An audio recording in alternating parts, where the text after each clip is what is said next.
Aló, hermano, buenas noches. Un saludo a todos los que están aquí presentes.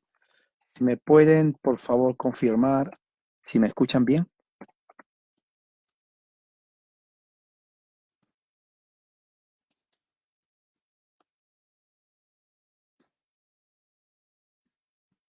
¿Me pueden confirmar, por favor? ¿Todo está bien? ¿Escuchan bien el volumen?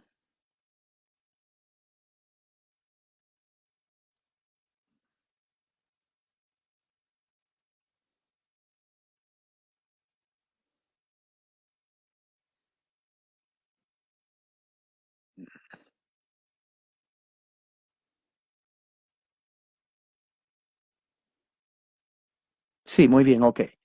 Ok, hermano, entonces esta noche de pláticas es viernes, diciembre 14 del 2018. Hay un tema que es muy importante dentro de la doctrina reformada presbiteriana. Y es el tema sobre la magistratura civil. No sé si ustedes están, muchos no están familiarizados, pero los estudios sobre la magistratura civil es muy importante dentro de la doctrina reformada.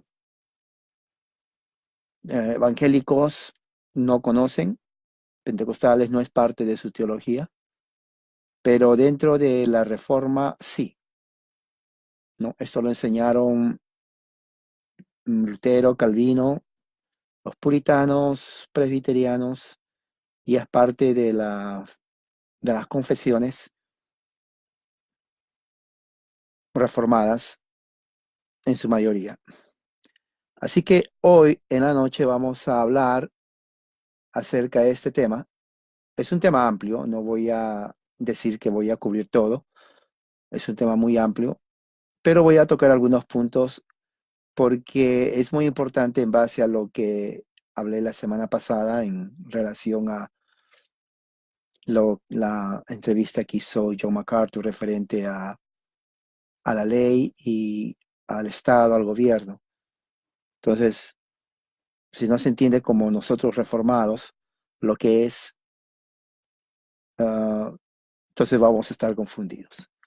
Entonces vamos a empezar con qué es la magistratura civil. Entonces voy a poner aquí el concepto para que ustedes me sigan. Y dice así, la magistratura civil es reconocida, puse 2 veces reconocida, es reconocida como la ordenanza de Dios y el ministro de Dios para ti, para el bien. No solo por medio de la institución, es decir, cumple con los requisitos para la magistratura civil tal como se encuentra en la ley moral de Dios, en la naturaleza y en las escrituras, pero también por medio de la constitución, es decir, obtener el consentimiento de las personas y ser investido con poder por medio de un pacto, ya sea explícito o implícito, entre el magistrado y la gente. Ten en cuenta los siguientes pasajes bíblicos que confirman que el cargo de magistratura civil está ordenado por Dios, pero que el mismo magistrado civil está constituido por consentimiento y alianza o pacto con el pueblo. Entonces vamos a ver unos textos y quiero que ustedes me sigan. Tiene que ver con Deuteronomio 17, 14 y 15. Vamos a abrir la Biblia en Deuteronomio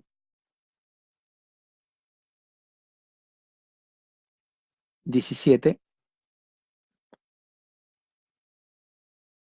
14 y 15.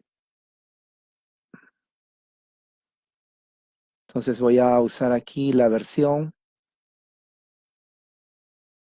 Reina Valera.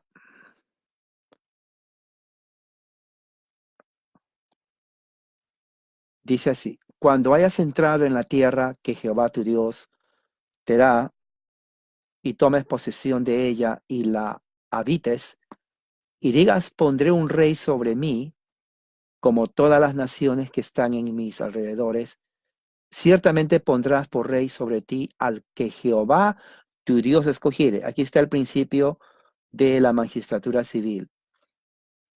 Ah, está hablando aquí Moisés, que va a poner, Dios le dice que va a poner un rey, como todas las naciones tienen un rey, pero a diferencia de otras naciones, en el versículo 15 dice, pondrás un rey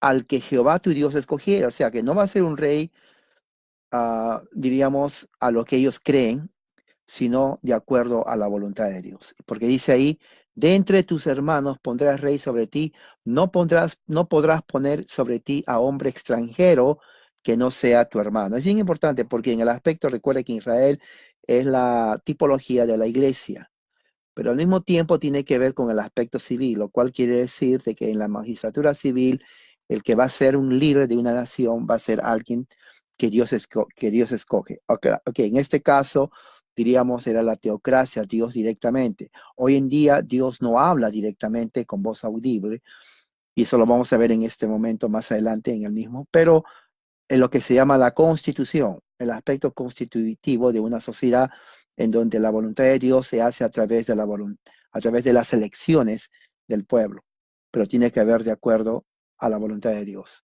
Vamos a abrir en Jueces 8:22. Vamos a ver el libro de Jueces,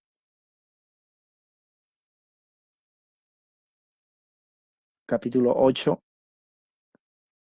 versículo 22, que dice, 8:22 dice así, vamos a ver,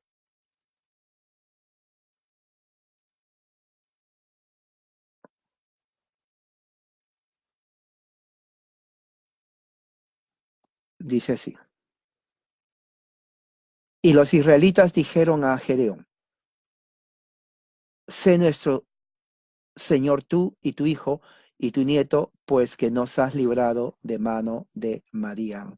Entonces vemos ahí también en el aspecto que el pueblo le pide a Gedeón que sea su señor, o sea, su líder. Vamos a ver en capítulo 9:6 del mismo libro de Jueces, un capítulo más adelante, Jueces 9:6, dice, entonces se juntaron todos los de Siquén con toda la casa de Milo y fueron y eligieron a Abimelech por rey cerca de la llanura del Pilar que estaban en Siquén. Entonces estamos viendo aquí una norma como el pueblo de Israel, entre ellos elegían a su rey.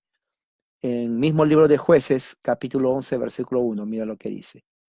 Jueces 11:1, dice así, Jefte Galadita era esforzado, valeroso, era hijo de una mujer ramera, y el padre de Jefte era Galad. Entonces sigue más ahí,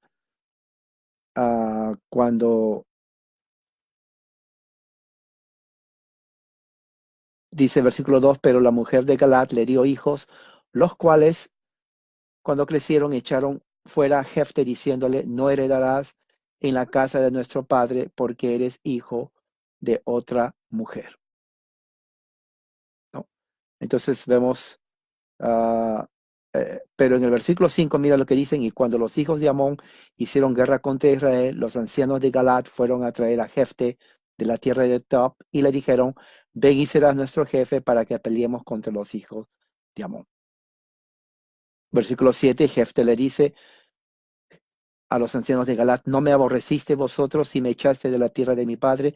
¿Por qué pues venís ahora a mí cuando estás en aflicción? Buena pregunta. Y fíjese que esa pregunta es para hoy en día, ¿no? ¿Cómo se aplica esto? Bueno, eran amigos, luego lo aborrecen y luego otra vez lo buscan. Entonces, por eso que Jefte le dice, ¿no me aborrecen acaso? Porque ahora me siguen, me buscan cuando están ustedes en aflicción.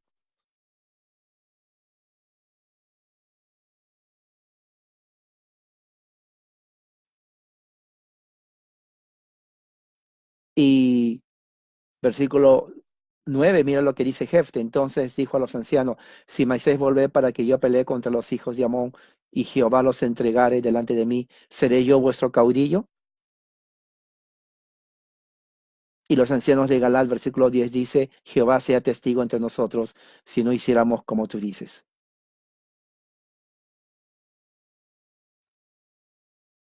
Entonces vemos aquí cómo Jefte menciona, toma el nombre de Dios en este aspecto. Ese es un aspecto, una narración, diríamos, geopolítica. Por eso dije al principio, y siempre lo he dicho, la Biblia no solamente habla de religión, pero también del aspecto geopolítico. Es muy importante que tengamos en cuenta eso. Primera de Samuel 11:15, ¿qué dice?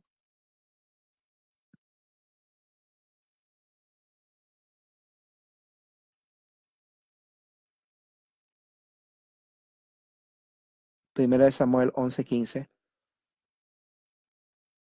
Dice, y fue todo el pueblo de Gilgal, invistieron allí a Saúl por rey delante de Jehová de Gilgal, y sacrificaron allí ofrendas de paz delante de Jehová, y se alegraron muchos allí, Saúl y todo lo de Israel.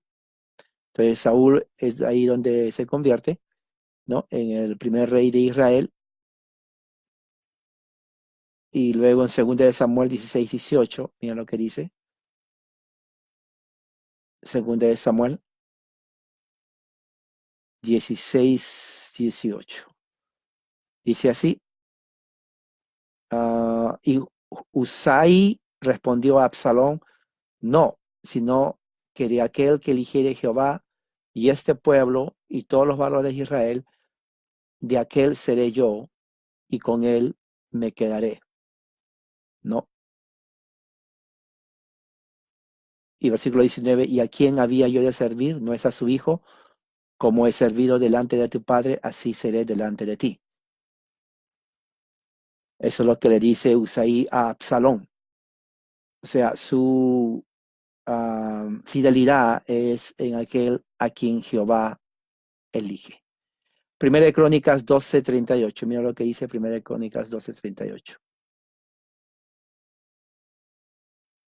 Primera de Crónicas 12, versículo 38.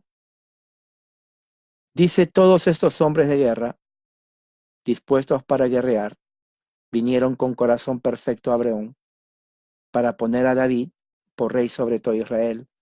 Asimismo, todos los demás de Israel estaban en un mismo ánimo para poner a David por rey, ¿no? Entonces vemos aquí la narración otra vez geopolítica, ¿no? Aquel que diga que la Biblia habla sobre política y magistrado no ha leído la Biblia, porque toda esta narración de que estamos viendo de aspecto político, de gobierno y de magistrado, ¿no?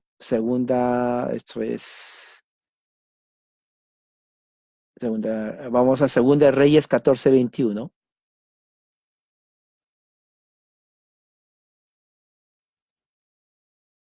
Perdón, creo que ya lo hemos leído eso, ¿o no?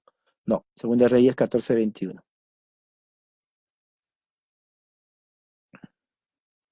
Entonces todo el pueblo de Judá tomó a Azarías, que era de 16 años, y lo hicieron rey en lugar de Amasías, su padre. Vemos ahí también. Segunda de Crónicas 23:3. Segunda de Crónicas 23:3.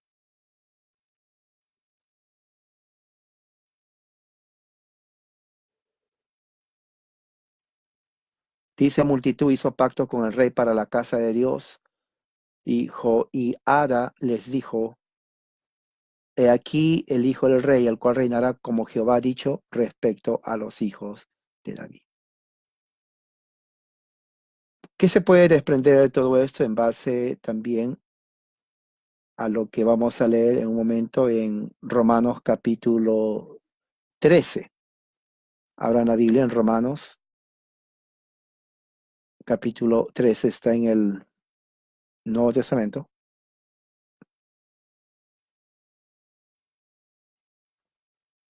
Dice Romanos capítulo 13, este es un texto que habla sobre la magistratura civil, muy importante.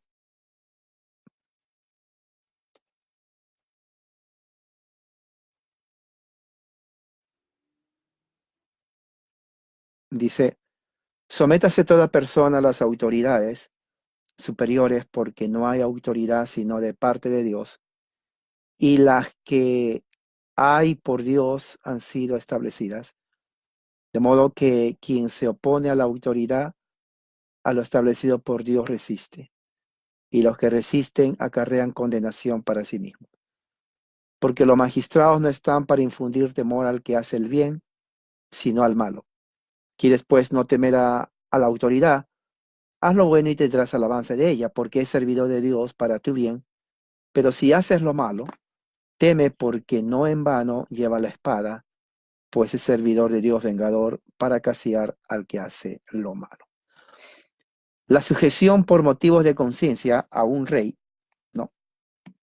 Es honrarle, temerle, darle honor, de acuerdo a lo que dice la Biblia, ¿no? Con todo el corazón, a la magistratura civil, que se puede identificar como el ministro de Dios para vosotros, para el bien, Romanos 13:4. Solo esto es la ordenanza de Dios, Romanos 13:2. Dice, de modo que quien se opone a la autoridad, a lo establecido por Dios, resiste. ¿Ok? O sea, Dios lo ordena, Dios lo pone. Es una violación flagrante de la ley moral de Dios resistir la ordenanza de la magistratura civil. La magistratura civil en este caso identifica a los presidentes, porque al hacerlo uno está resistiendo a Dios, porque dice Romanos, quien quiera que resiste el poder, resiste la ordenanza de Dios, y los que resisten recibirán condenación. Y esto es serio, ¿no? El que se resista a la autoridad que Dios lo pone acarrea condenación. Eso es muy importante que ustedes sepan. Los tiranos, sin embargo, aquellos tiranos, gobernantes tiranos, que reclaman para sí autoridad real para gobernar un reino, ellos no pueden recibir el sometimiento de la conciencia de los cristianos. Dos cosas muy importantes. Aunque la Biblia dice que Dios instauró al magistrado, ¿no? Para nuestro bien, al mismo tiempo los tiranos que reclaman autoridad para gobernar, ellos no van a recibir de los cristianos sometimiento. Número uno, los cristianos no pueden someterse más por conciencia a un tirano que está sentado en el trono, ¿no? Por la providencia de Dios, de lo que los cristianos en el libro de Apocalipsis, por ejemplo, se sometieron a la conciencia. Los cristianos en Apocalipsis vemos que ellos no se sometieron a la bestia. La bestia es el título que se le dio en este caso a Nerón. Él era autoridad sobre Roma, el magistrado, el emperador imperial de todo el imperio romano, pero también era un ser cruel, por eso lo llaman la bestia. Entonces los cristianos no se sometieron a él, por eso que fueron perseguidos y fueron también asesinados. Eso lo vemos en todo el libro de Apocalipsis. Entonces, los cristianos en Apocalipsis resistieron a la autoridad de la bestia. Eso nos indica que los cristianos podemos resistir la autoridad de los tiranos, ¿no? Claro, alguien dice, bueno, pero está ahí, Dios lo puso ahí. Una cosa es gobernar por la providencia de Dios, otra cosa es gobernar por la autoridad moral de Dios. La bestia, al igual que los tiranos, gobiernan o gobernaron por la providencia de Dios, pero no por su autoridad moral. Quiere decir de que sí, eran autoridad, pero no estaban de acuerdo a la voluntad moral de Dios, porque ellos estaban en contra de Dios, no honraron a Dios y persiguieron a los cristianos. No. De hecho, los tiranos se les debe resistir activamente, ¿no? Por motivos de conciencia, mediante diferentes formas. Un tirano, por ejemplo, en América Latina está el de Venezuela, los que están en Nicaragua, los que están en Cuba, y el que muy pronto ya se está volviendo en tirano es el que está en Bolivia. O sea, generalmente son tiranos estatistas, globalistas, comunistas, socialistas. Entonces, uno como cristiano debe resistir a ese tipo de personas porque son tiranos. ¿Cómo lo hacemos? Uno, por no concederles un sometimiento concienzudo. Quiere decir, por nuestra conciencia no nos sometemos a ellos, ¿no? No lo reconocemos como la ordenanza de Dios. Aunque sean autoridad por la providencia de Dios, no es por la ordenanza de Dios. Quiere decir, Dios no los puso. No honrarlos como ministro de Dios para bien. ¿Por qué? Porque no hacen bien. Entonces, como no hacen bien, es imposible que uno los honre como la ordenanza de Dios, como ministro de Dios, se le debe de desobedecer a sus órdenes ilegales y testificar contra su malvado gobierno. Esto es algo que la mayoría de los cristianos no hacen por miedo, ¿no? Entonces, cuando un cristiano es silencioso, no hace nada, deja que los otros hablen y protesten, bueno, ese cristiano no está hasta cierto punto haciendo su labor cívica, porque está dejando que el mal impere. Uno no tiene que ser de miedo. En la casa uno se queja, ¿no? Oh, sí, este gobierno. Bueno, eso no es suficiente. Tenemos que expresar abiertamente nuestra inconformidad contra el tirano que está gobernando un país bajo tiranía. Uno tiene que romper ese silencio. No basta en la casa hablar. Uno tiene que expresar. Estos medios que están aquí nos sirven para expresar. Claro, por ejemplo, en el caso que me bloquearon en mi otra cuenta por decir que, digamos, los homosexuales son una plaga, cuando estando de acuerdo con alguien más que lo dijo.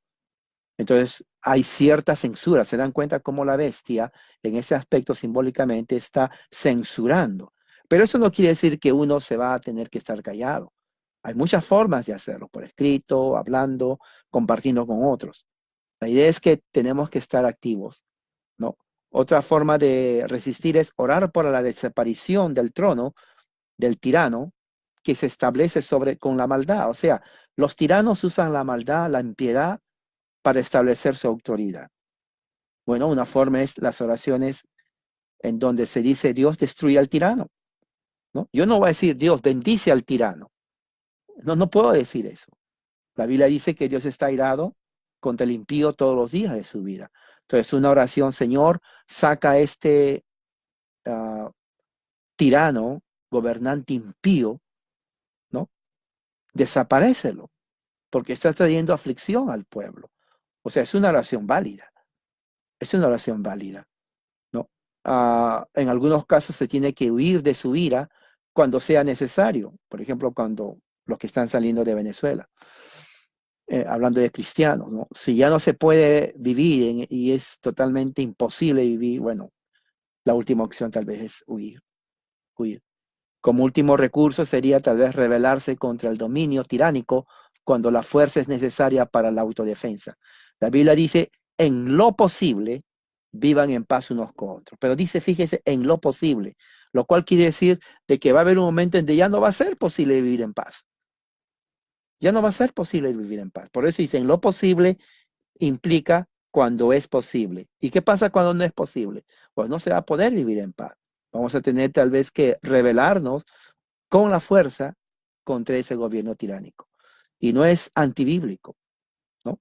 Al contrario, la Biblia, hay muchos ejemplos en la Biblia donde nos muestra eso. O sea, la falsa idea de que el cristiano, como dice John MacArthur, que solamente tenemos que estar quietos, orar, y que el cristiano no es violento, no tiene que salir, no es la verdadera imagen. Es cierto que el cristiano tiene que ser una persona que busca la paz, llevarse bien con los demás hasta donde se puede. Recuerde, hasta donde se puede.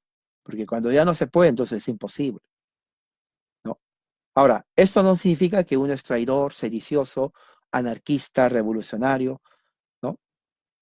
A menos que uno esté dispuesto a condenar todo lo que la Biblia nos enseña referente a eso, ¿no? Uh, la visión de la resistencia legal contra los tiranos no es algo ajeno en las escrituras, al contrario, la misma Biblia nos dice, eso lo podemos ver en Génesis 14, 13, 16. Vamos a abrir en Génesis 14, 13, 16. Abra su Biblia en Génesis 14, 13 al 16. ¿Qué dice? Dice así, y vi uno, de Génesis 14, 13 al 16, sí. Vi uno de los que se escaparon y lo dio Abraham el hebreo, que habita en el encinar de Manre el amorreo, hermano de Escol y hermano de Aner, los cuales eran aliados de Abraham. Oyó Abraham que su pariente estaba prisionero, armó a sus criados, los nacidos en su casa, 318, y los siguió hasta Dan. Cayó sobre ellos de noche, él y sus siervos, y les atacó, y les fue perseguido hasta Oba, al norte de Damasco, recobró todos los bienes, también a los sus parientes, sus bienes, y a las mujeres y demás gente.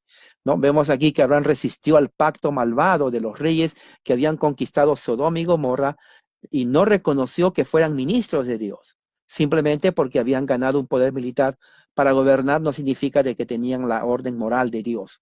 Abraham los derrotó y rescató a Lot de las garras de esta gente. ¿Se dan cuenta cómo en este pasaje de la Escritura es algo geopolítico? No tiene que ver con oración, ayuno o evangelización. Es un asunto que tiene que ver con el aspecto geopolítico.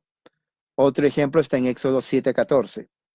Vamos a la Biblia, Éxodo 7:14.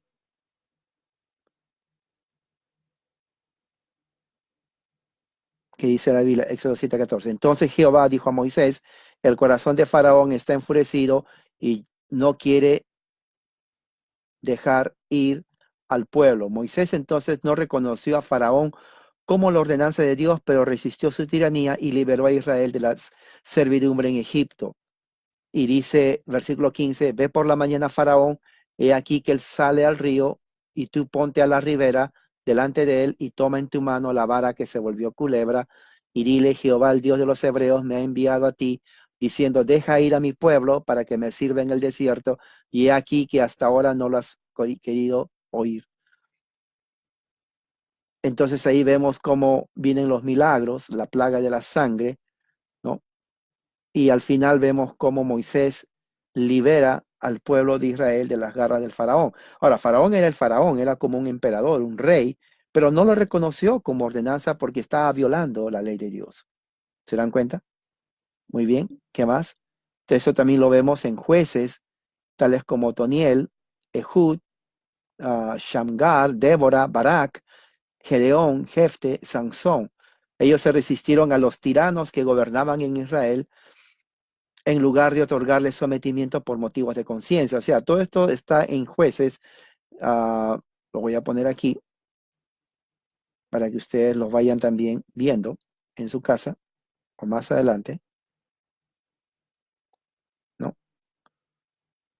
Vemos ahí también vemos cómo, aunque todos estos personajes resistieron a los tiranos en el aspecto geopolítico, ¿no? David no se sometió por razones de conciencia a Absalón como un poder superior, a quien se le debía el honor como ordenanza de Dios, sino que David se resistió a Absalón a pesar de que Absalón había ganado los corazones de todo el pueblo de Israel y había obtenido el control militar de Israel. Bien interesante eso también, aspecto geopolítico de Israel. ¿Se dan cuenta cómo la Biblia tiene muchos aspectos geopolíticos de enseñarnos? Que no solamente es algo espiritual o pietista. La Biblia no es pietista, hermanos, ¿no? Muchos tratan de espiritualizar, ¿no? Y eso es una enseñanza, digamos, evangélica, pietista de John MacArthur. Por eso yo no leo a John MacArthur, sinceramente. No pongo nada. Ustedes pueden revisar todas mis páginas.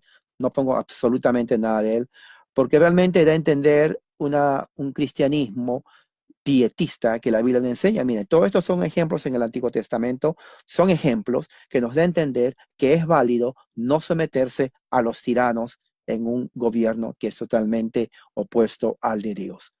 ¿Ves?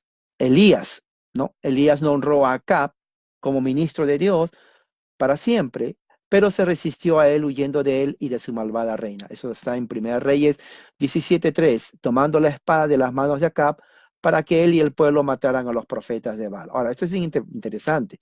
Mucha gente solamente se enfoca en el aspecto de la idolatría, pero es más que idolatría, hermano. Esto tiene que ver con resistencia política. Esto tiene que ver con resistencia política, ¿no? Cuando dice, mira que mataron a los dioses, pero ¿cómo lo hicieron? ¿No? ¿Cómo lo hicieron?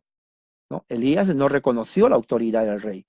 De acuerdo a Pablo, entonces, o de acuerdo a MacArthur, entonces Elías fue un rebelde. Pero no es así, sino que la Escritura nos enseña que por motivos de conciencia uno puede resistir al tirano. Joiada no se sometió por motivos de conciencia al tirano Atalía, sino que lo mató a pesar de que acusó a todos de que la resistieron de traición, ¿no? Dios mismo resistió a los reyes idólatras de Israel al no reconocerlos como ministros a quienes designó. Eso lo vemos en Oseas 8:4. Abra su Biblia en Oseas 8:4. Interesante ese pasaje, ¿no? Oseas 8:4. Dice, ellos establecieron reyes, pero no escogidos por mí. Fíjese, este es un ejemplo clarísimo que no porque esté en el trono, ¿no? Es la voluntad de Dios. Por ejemplo, diríamos Maduro. Déjenme poner el ejemplo de Maduro, que es el más conocido de todos en este momento, porque está haciendo matar a su pueblo de hambre. Por ejemplo, Maduro, ¿no? Según este pasaje, ¿no? En Oseas 8:4, el pueblo los estableció de reyes, pero no fue escogido por Dios, ¿no? Mas yo no los supe, de su plata y su oro hicieron ídolos para sí, para ser ellos mismos destruidos. O sea que hay una voluntad, diríamos, de providencial. Quiere decir que sí, llegan al trono. Pero no quiere decir de que son de acuerdo al corazón de Dios. Dios no los estableció. Eso tenemos que tener en cuenta muy bien, hermano. En este caso actual, así como fue en el pueblo de Israel, muchos de los reyes de Israel no fueron establecidos por Dios.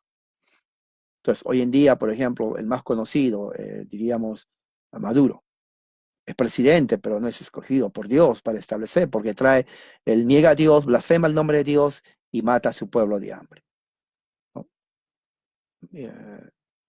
Jesús instruyó a sus discípulos que cuando fueran entregados a reyes gentiles por amor de Cristo, en lugar de reconocer que eran ordenanza de Dios, deben testificar contra ellos. Fíjese lo que dice en Mateo 10:18. Esto es algo en el Nuevo Testamento. Si alguien dice, bueno, hermano, usted está hablando del Antiguo Testamento. Bueno, vayamos al Nuevo Testamento, ¿no?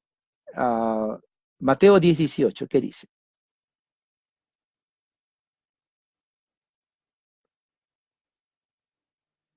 ¿Qué dice Mateo 10:18?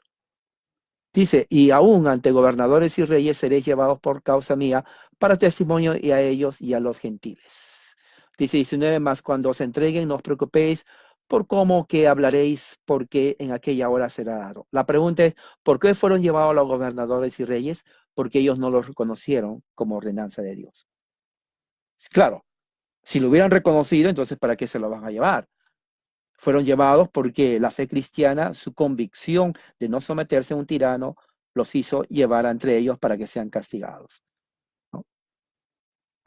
Y huir de su tiranía en lugar de someterse a ellos por causa de conciencia. En el mismo capítulo, en el versículo 23 dice, cuando os persigan a esta ciudad, que dice Jesús, huyan a la otra. ¿Por qué le van a perseguir los tiranos? Porque no se están sometiendo a su autoridad. Jesús dice, tienen que huir a la otra. Porque de cierto os digo que no acabaréis de recorrer toda la ciudad de Israel antes que venga el Hijo del Hombre, ¿no? Eso está en Mateo 10. Entonces, la idea que nos está dando eso es que el sometimiento a un tirano no es correcto. La resistencia a la autoridad de un tirano es correcto. No es nada de malo. ¿Por qué? Porque pueden estar por providencia ser autoridad, pero no son la autoridad moral de Dios, de acuerdo al corazón de Dios. Como dijo en Oseas, no fueron establecidos por Dios, ¿no? Dios le da, por ejemplo, alas a la iglesia para huir de la persecución de Satanás. Eso está en Apocalipsis 12:14, contra ella por medio de un gobierno civil y eclesiástico tiránico en lugar de ordenar a la iglesia que se someta. Y es claro, en Apocalipsis 12:14 vemos como en el gobierno tirano de Nerón, entonces Dios hace que la iglesia huya de la persecución. No le dice tienes que someterte, no, huye de la persecución que vino sobre la iglesia, ¿no? Otro pasaje está en que los príncipes de este mundo, eso está en Juan 14:30, los príncipes de este mundo tienen que ser resistidos por los cristianos. Esto es muy interesante. Vamos a abrir aquí la Biblia. Déjenme ver este pasaje, a ver. ¿Dónde es este pasaje de la Biblia? Mm.